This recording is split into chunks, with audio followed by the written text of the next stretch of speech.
ఎంత దేవుడు అతన్ని ఆశీర్వదించాడంటే ఫిలిష్తీయులు అతన్ని బట్టి అసూయ చెందారట. అంతగా దేవుడు అతన్ని ఆశీర్వదించాడు. హల్లెలూయా. ఆ పరిస్థితి చూసినప్పుడు అక్కడ ఉన్నటువంటి ఆ యొక్క దేశపు రాజు తనతో వచ్చి సమాధాన పడ్డాడట. హల్లెలూయా. మేము నీకు ఏ హాని చేయకుండా నేను విడిచిపెట్టేసాం, నువ్వు కూడా అభివృద్ధి చెందావు కాబట్టి నువ్వు గొప్పవాడివి అయిపోయావు, ఇంకా గొప్పవాడివి అయిపోతున్నావు, నువ్వు మాకేమీ కూడా హాని చేయొద్దు అని ఫిలిష్తీ రాజు అబీమెలెకు వచ్చి ఇస్సాకుతో నిబంధన చేసుకున్నాడట. ఎందుకు? నాటి రోజుల్లో ఎవరైతే గొప్పవాడు అయ్యాడో బలవంతుడు అయ్యాడో వాడిదే రాజ్యం. కాబట్టి బలవంతుడు బలహీనుడిని త్రొక్కిపెట్టి మరి నాశనం చేయడం అనేటువంటిది ఉంటా ఉండేది. అఫ్కోర్స్ ఇప్పుడు కూడా అలాగే ఉంటుంది అనుకోండి. మరి కానీ దేవుని యొక్క మహాకృపను బట్టి దేవుడు చాలా విషయాల్లో కాపాడుతూ ఉన్నాడు. హల్లెలూయా. మరి బలవంతుడు ఎవడైతే ఉన్నాడో వాటి రోజు వాళ్ళు పై చెయ్యగా ఉండేదన్నమాట. అయితే ఇంకేంటి, ఆ బలవంతుడు అయిపోయాడు కాబట్టి మరి ఆ దేశపు రాజు ఇస్సాకుకి సరెండర్ అయిపోయాడు. హల్లెలూయా. హల్లెలూయా. నువ్వు బలహీనంగా ఉన్నప్పుడు నేను నిన్నేమి చేయకుండా వదిలేస్తాను కాబట్టి ఇప్పుడు నువ్వు బలవంతుడయ్యావు, నాకంటే గొప్పవాడు అయ్యావు, కాబట్టి నువ్వు నన్ను ఏమీ చేయకుండా ఉండేలా దేవుని ఎదుట ప్రమాణం చేసుకుందాం అని చెప్పి మరి ఇతనితో వచ్చి నిబంధన చేసుకున్నంత గొప్పగా బలవంతుడిగా దేవుడు చేశాడు. హల్లెలూయా. అంత గొప్పగా దేవుడు ఆశీర్వదించాడు. దేవుని యొక్క వాక్యం మీద నువ్వు ఆశ పెట్టుకుని ఆయన వాక్యం ఆనుకుని గనక మరి నీ యొక్క జీవితాన్ని నడిపించుకుంటే, నీ విత్తనాలు వేస్తే నువ్వు ఎంతగా ఆశీర్వదించబడతావు. హల్లెలూయా. నేను ఆశీర్వదించబడడం ఒక ఎత్తు అయితే మిక్కిలి గొప్పవాడు అగునంతగా దేవుడు క్రమక్రమముగా ఆశీర్వాదాలు విస్తరిస్తాయి. హల్లెలూయా. ఎందుకంటే అది ఖచ్చితంగా ఎవరు తీసివేయలేనిది. చాలామంది చాలా రకాలుగా గతంలో ఈ గృహంలో జరిగిన వివాహాల నిమిత్తం చాలా విధాలుగా చాలా రకాలుగా ఆలోచన కలిగి ఉన్నారు. ఎవరి ఆలోచన వాళ్ళదే కదా, ఎవరి యొక్క విధానం వాళ్ళదే. కానీ దేవుని యొక్క మహాకృపను బట్టి దేవుడు గతకాలం మరి ప్రార్థన చేసిన రీతిగా దేవుడు ఈ గృహాల్లో జరగాల్సిన కార్యక్రమాలన్నీ దేవుడు ఆశ్చర్యకరంగా జరిపించుకుంటున్నాడు. ఇప్పుడు కూడా జరుగుతూ ఉన్నాయి, ఇక ముందు కూడా జరిపించుకుంటాడు. హల్లెలూయా. అంటే ఇక్కడ ఎందుకు ఈ మాటలు చెప్తున్నానంటే, నా దగ్గర పళ్ళు పటకరించిన చాలామంది ఉన్నారు. అయితే సరే, పళ్ళు పటకరించినా ఏం చేసినా ఏది ఏమైనప్పటికీ కూడా జరగాల్సినటువంటి ఆ యొక్క కార్యక్రమాలన్నీ కూడా దేవుడే ఆ సమయం వచ్చేటప్పుడు దేవుడు నిలబడి ఆ పనులన్నీ జరిపించాడు. నన్ను గణపరిచిన వాడిని గణపరుస్తానని చెప్పాడు. నా బెరడుకి నుండి చెల్లు ఇచ్చిన ప్రతిఫలము పోగొట్టుకోరన్నాడు. ఆ మాటలని దేవుడు ఆయన కాలం వచ్చినప్పుడు ఆయన తప్పకుండా నెరవేర్చుకుంటాడు. మనం చేసిన పనికి తగిన ప్రతిఫలం ఖచ్చితంగా ఉంటుంది. అలాగే ఏ విషయాల్లో అయితే వెనకబడుతున్నాం ఆ విషయాల్లో కూడా దేవుడు ఎక్కడెక్కడైతే ప్రాబ్లమ్స్ ఉన్నాయో ఆ ప్రాబ్లమ్స్ విషయంలో కూడా దేవుడు కలగజేసుకుంటాడు. అంటే దేవుడు మంచి మాట్లాడతాడు. మనకి కొన్ని సందర్భాల్లో సరైనటువంటి విధానం లేకపోతే దావీదుతో ఎలాగైతే అలా కూడా మాట్లాడతాడు. కాబట్టి దేవుని సన్నిధిలో మనము విత్తనాలు అనేటువంటివి విత్తున్నాం. అవి మన యొక్క చేతి పనులకి మన క్రియలకి ఇది సాదృశ్యం. హల్లెలూయా. చేతి పనులకి క్రియలకి సాదృశ్యం. నువ్వు ఎలా విత్తనం విత్తుతున్నావు అంటే నువ్వు ఎలా పనిచేస్తున్నావు, ఎలా జీవిస్తున్నావు, ఆ జీవితాన్ని బట్టి నీ ముగింపు ఆధారపడి ఉంటుంది. ఒక ముక్కలో చెప్పాలంటే నీ జీవితాన్ని బట్టి నీ ముగింపు ఆధారపడి ఉంటుంది. ఉదాహరణకి 25వ అధ్యాయం ఆదికాండము 25వ అధ్యాయము చివరి 3 వచనాలు 4 వచనాలు చదవండి దయచేసి.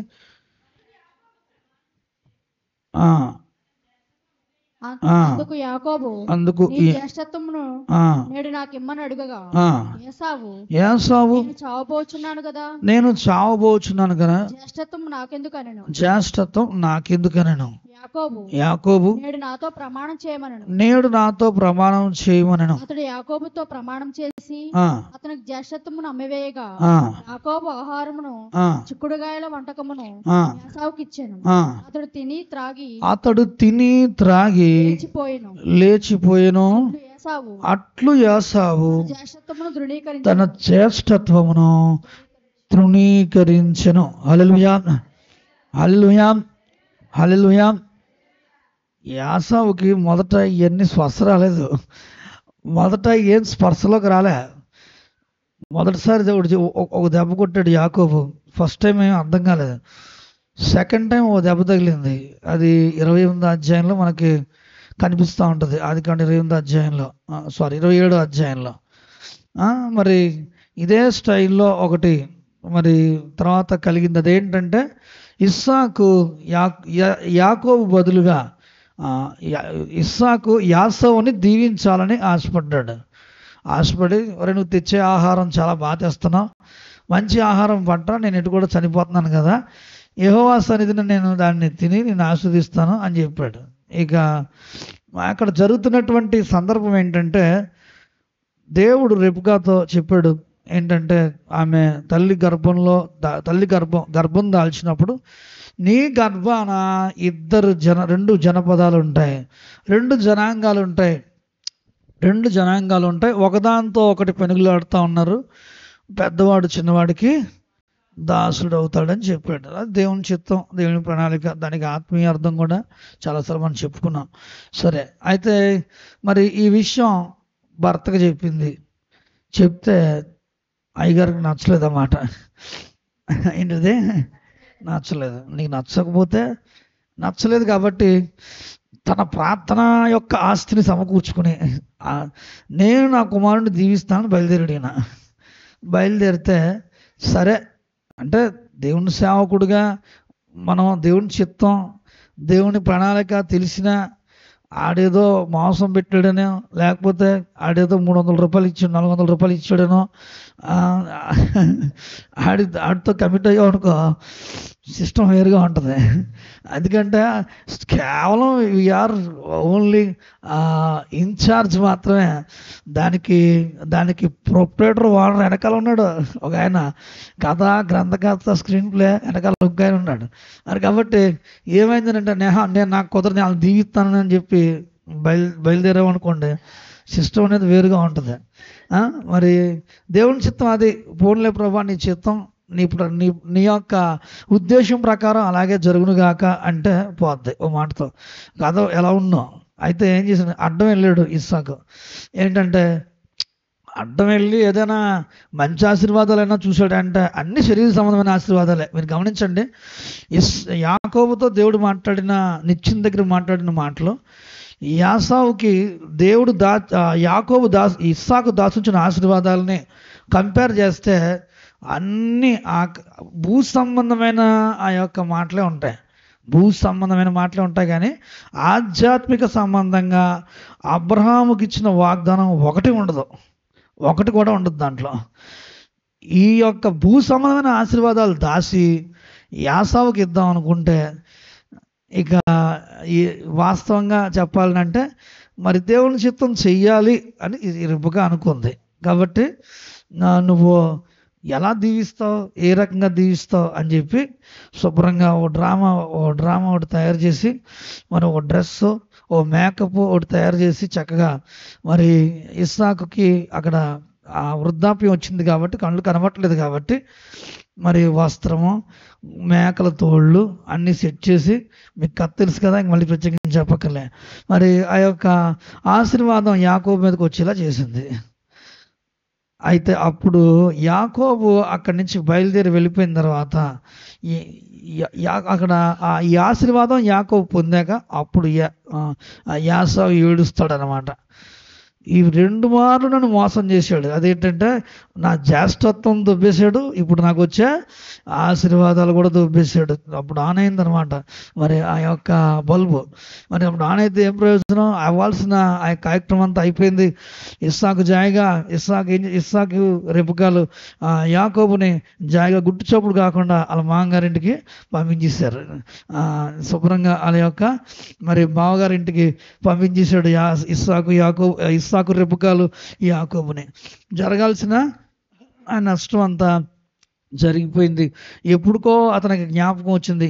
దాన్ని హెబ్రీ పత్రికలో కూడా పౌలు ప్రస్తావన చేస్తాడు. ఇస్సాకు కన్నీళ్లు విడిచుచు దాన్ని వెతికినా కూడా అతను విసర్జింపబడ్డాడట. సిస్టమ్ ఏంటంటే దేవుని బిడ్డలు అనేటువంటి వాళ్ళు నాటి రోజుల్లో గుడారాల్లో నివసించేవారు. హల్లెలూయా, హల్లెలూయా. మరి యాసావు ఎలా నివసించాడట? అరణ్యవాసిగా నివసించాడట. హల్లెలూయా, హల్లెలూయా. సిస్టమ్ ప్రకారంగా అరణ్యం అంటే లోకానికి సాదృశ్యం. అరణ్యం అంటే ఏంటి? లోకానికి. గుడారం అంటే ప్రత్యక్ష గుడారానికి సాదృశ్యం, సహవాసానికి సాదృశ్యం. ఈయనేమో సన్నిధిలో ఉన్నాడు, యాకోబు తల్లి తండ్రుల ప్రార్థన విధానంలో. ఈ అయ్యగారేమో అరణ్యంలో ఉన్నాడు, లోకంలో ఉన్నాడు. ఖచ్చితంగా లోకంలో ఉన్నవాడికి లోకంలో ఉన్నట్టే ఉంటుంది, సన్నిధిలో ఉండేవాడికి సన్నిధిలో ఉన్నట్టే ఉంటుంది. అయ్యో బాబోయ్, నాకంటే నా తమ్ముడు చాలా పెద్దోడు అయిపోతున్నాడు, ఆడికి చాలా గౌరవం వచ్చేస్తుంది, లేదా నా అన్నయ్య నాకంటే ఇది అయిపోతున్నాడు, ఇందులో ఏమి ఉండదు. ఖచ్చితంగా నువ్వేం చేసుకుంటావో అదే. ఖచ్చితంగా నా ఫ్రెండ్ నాకంటే ముందుకు వెళ్ళిపోతున్నాడు అని అనుకోవడానికి ఏమి ఉండదు. ఖచ్చితంగా ఎలాగా అది సిస్టమ్ ఉందో సిస్టమ్ ప్రకారం వెళ్తుంది. మన దాన్ని ఏం చేయడానికి ఏం లేదు అక్కడ. కాబట్టి దేవుని బిడ్డలుగా ఆయన సన్నిధిలో కానీ నమ్మకంగా మనకు అప్పగించిన దాంట్లో నమ్మకంగా ఉంటే దేవుడు తప్పకుండా మరి మెండైన దీవెనలు ఇస్తాడు. హల్లెలూయా. కొన్నిసార్లు మనం నమ్మకంగా ఉన్నప్పటికీ కూడా మనము వెనకబడుతున్నాం అన్నట్టు పరిస్థితి ఉంటుంది. ఇది డిఫరెంట్ వే, ఇది ఒక డిఫరెంట్ వే. కానీ ఒకటి గుర్తుపెట్టుకోండి, ఆసక్తితో చేసే ప్రార్థన అద్భుతాన్ని జరిగిస్తుంది. హల్లెలూయా, హల్లెలూయా, హల్లెలూయా. ఏలియా షోమ్రోను పట్టణానికి వర్షం రాదని ప్రకటించాడు. 3.5 సంవత్సరాలు ఇశ్రాయేల్ దేశంలో మంచైనా వర్షమైనా రాదన్నాడు. అయితే మళ్ళా వర్షం వచ్చినప్పుడు 7 మార్లు మోకరిండి ప్రార్థన చేసినప్పుడు వర్షం నాకు వస్తున్నట్లుగా దేవుడు చూపిస్తున్నాడు. మరి ఆహాబుని బయలుదేరమన్నాడు. ఆహాబును బయలుదేరమని మరి ఏలియా పరిగెడతాడు. ఆ పరిగెట్టిన సన్నివేశం మరి మీకు తీయగలిగితే చూడండి. మరి ఆ యొక్క సందర్భం చూస్తే ఆహాబు రథం కంటే మరి ఏలియా ముందుగా వచ్చి యజ్రెయేల్లో మరి షోమ్రోనులో అతను ఆగినట్లుగా దేవుని యొక్క వాక్యంలో ఉంటుంది. మొదట ఆ ప్రయాణం ప్రారంభించేటప్పుడు రథం మీద వెళ్తున్నవాడు ముందు పరిగెడతాడు వాస్తవంగా. కానీ ఆ వర్షానికి ఆ రథం స్లోగా నడిచింది, కానీ మరి ఏలియా ముందు పరిగినట్లుగా వాక్యంలో మనకు కనిపిస్తూ ఉంటుంది. కాబట్టి దేవుని బిడ్డలుగా నేను చెప్పేటువంటి మాట ఏంటంటే, మనం వర్షంలో ప్రయాణం చేస్తున్నాం. మరి ఈ యొక్క వర్షము ఆత్మ అభిషేకపు వర్షం. హల్లెలూయా. మనం పరుగులు పెట్టే ఆ యొక్క వర్షము దేవుని హస్తబలము ఏలియాని బలపరిచిందట. హల్లెలూయా.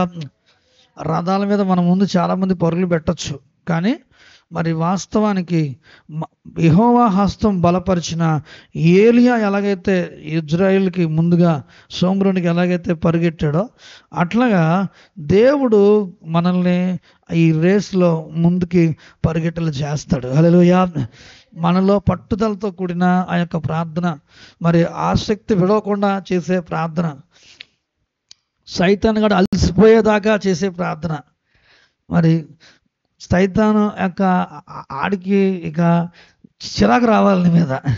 నువ్వు చేసే భక్తి చూసినప్పుడు ఆడికి చిరాకు వచ్చి చెయ్యి నాకు సిగ్గేస్తుందని పోవాడాడు. అది అయినా సరే ఎంతైనా మారట్లేదు వెళ్ళు, దరిద్రం అసలు చిచ్చి. ఎన్నిసార్లైనా సరే వీళ్ళు ఉపవాసాలు వదలట్లేదు, ఎన్నిసార్లైనా సరే వీళ్ళు గంటల ప్రార్థన వదలట్లేదు, ఎన్నిసార్లైనా వీళ్ళు ప్రార్థన వదలట్లేదు, చెయ్యి అని పోవాలి. అలా పోయాడు నా దగ్గర నుంచి. అప్పుడు నాకు ఆశీర్వాదాలు మొదలైనాయి. హల్లెలూయా, హల్లెలూయా. మరి అలా పోరాడిన సందర్భాలు ఉన్నాయి నా యొక్క లైఫ్లో. అలా పోరాడిన సందర్భాలు ఉన్నాయి. అపవాది పోరాడబడి చీ అని చెప్పి ఒక వ్యక్తి ఇసుకుని పోయాడు. ఒక వ్యక్తి నా దగ్గర నుంచి, ఇక వీడు మారడు అని చెప్పి. అలాగా పోయిన తర్వాత ఆ యొక్క ఆ సందర్భాలన్నీ కూడా మారుతా వచ్చినాయి. నీకు ఎందుకు ఈ మాట చెప్తున్నానంటే, నీ ఆసక్తి అలా ఉండాలి, నీ యొక్క భక్తి అలా ఉండాలి. అంతేగాని ఆడేదో చిన్న బాణం వేస్తే దామును పడిపోతుంటే ఏమని చెప్పండి. ఆడు ఓ బాణం వేస్తుంటే ఓ మాట ద్వారాగానో ఓ తిట్టు ద్వారాగానో ఒక దేంతో ద్వారాగా మనల్ని ఇబ్బంది పెట్టే ఆ పరిస్థితి ఉంటే, నిరుత్సాహపరిస్తే, నీ యొక్క అహం మీద దెబ్బ కొట్టడం కనుక ఏదో ఎన్నో ప్రయోగాలు ఉంటాయి కదా సైకాలజీలో. చెప్పండి, ఇదిగా ఒకడికి ఒక్కొక్క సైకాలజీ మా భాస్కర్ అనేవాడు 110 సంవత్సరాలు ఒక ముసలైనట, 100 సంవత్సరాలు ముసలమ్మట. వాళ్ళిద్దరూ కూర్చుని అంతా తినేసేవారంట, తాగేవారంట, అన్నీ శుభ్రంగా పని బాగా చేసేదట. వాడు అన్నీ శుభ్రం చేసిన తర్వాత రాత్రి పడుకోబోయే ముందు సనిగేదట. మరి అంతా ఇచ్చేసాడు, మొత్తం ఆగం చేసాడు. నా యొక్క పుస్తకం తాడు కూడా తాకట్టెట్టాడు మొదలెట్టేదట. పుస్తకాలు తాడు కూడా తాకట్టెట్టాడు అని చెప్పి వంట చేసేసేది, చక్కగా వేడివేడిగా ఆహారం పెట్టేసేదట. ఆయన చక్కగా అలా తినేవాడట. అంతా బాగుండేదంట, కడిగేసేదంట, శుభ్రం చేసేదంట, అన్ని పనులు చేసేదట. తీరిగ్గా సనుగడం మొదలెట్టేదట. అప్పుడు దాకా బాగున్న ముసలాయనకి ఎవడన్నా కోపట్టండి. ఈ ముసలాయన ఎవడన్నా కూడా ఈ ముసలాయన కోపం రాదంట, ముఖం మీద ఉమ్మేసినా కూడా. కానీ ఆ లావుడు మాట్లాడితే కోపడిపోతాడట. లావుడు మాట్లాడితే కోపం వచ్చిందట. అట్లాగా ఒక్కొక్కడికి ఒక వీక్నెస్, ఒక్కొక్కరికి ఒక విధానం. ఒక్కొక్కరికి తిరగేసి మాట్లాడితే కోపం వస్తుంది, ఒక్కొక్కరికి ముఖం చిట్లిస్తే కోపం వస్తుంది, ఒక్కొక్కరికి మరి ఇసిరితే కోపం వస్తుంది కదా. ఒక్కొక్క స్టైల్ ఉంటుంది ఆ యొక్క విధానంలో. బాధ కూడా అంతే. మరి కొన్ని మాటలు, బాధ కలిగించే మాటలు మనకు ఇబ్బందికరంగా అనిపిస్తాయి. విచిత్రం ఏంటంటే ఏది నీకు ఇబ్బంది కలిగిస్తుందో అదే వాడతాడు సైతాను, అదే వాడతాడు. దాన్నే అలాగే మాట్లాడతాడు. మా పాస్టర్ గారు ఒకరోజు మా పాస్టర్ గారి గురించి చెప్తా ఉన్నారనమాట.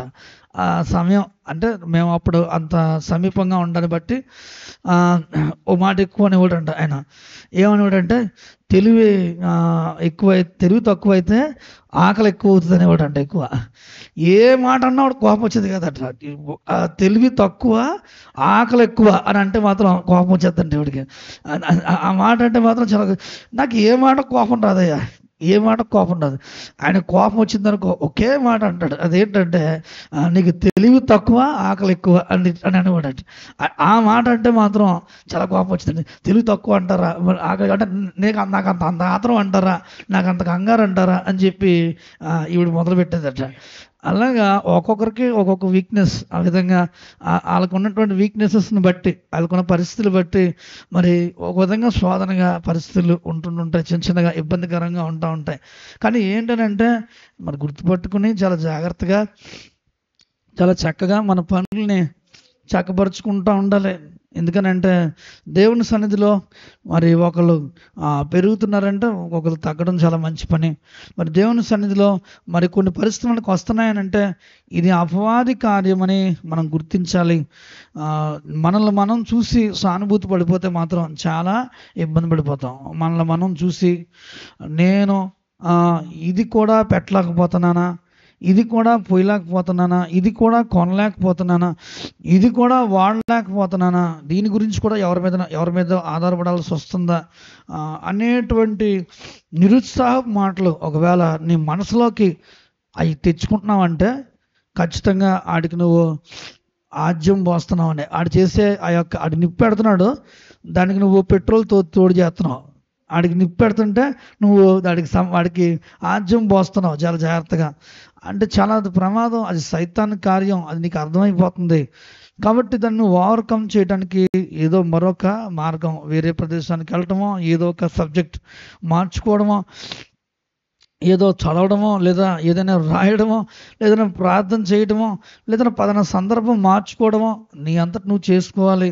ఇది యుద్ధంలో ఎక్సర్సైజ్. ఇది ఖచ్చితంగా మరి ఆ యొక్క ఎక్సర్సైజ్ మనం మర్చిపోతే ఖచ్చితంగా మనం ఇక్కడ ఇబ్బంది పడిపోతాం, చాలా ఇబ్బంది పడే పరిస్థితులు ఉంటాయి.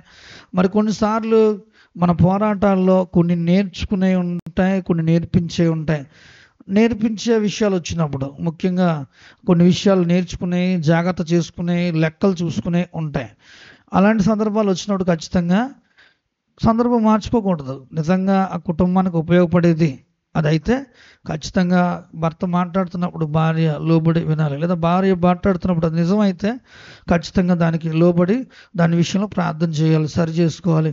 ఇట్లా ఈ యొక్క నియమాలు కూడా ఉంటాయి. ఒకవేళ అది రియాలిటీగా అది కుటుంబానికి ఉపయోగపడేది అయి ఉంటే, ఒక టీచింగ్ దేవుడికి నేర్పిస్తున్నాడు అనుకో, దాంట్లో ఖచ్చితంగా లెక్కలు వేసుకునేటప్పుడు మరి కొన్ని విషయాలు చెప్తున్నప్పుడు, కొన్ని విషయాలు మనం మాట్లాడుకుంటున్నప్పుడే అర్థమవుతాయి. ఒక్కొక్క విషయం చెప్తున్నప్పుడు కొంతమంది స్త్రీలు లేదా పురుషులు తిరుగుబాటు చేస్తూ ఉంటారు.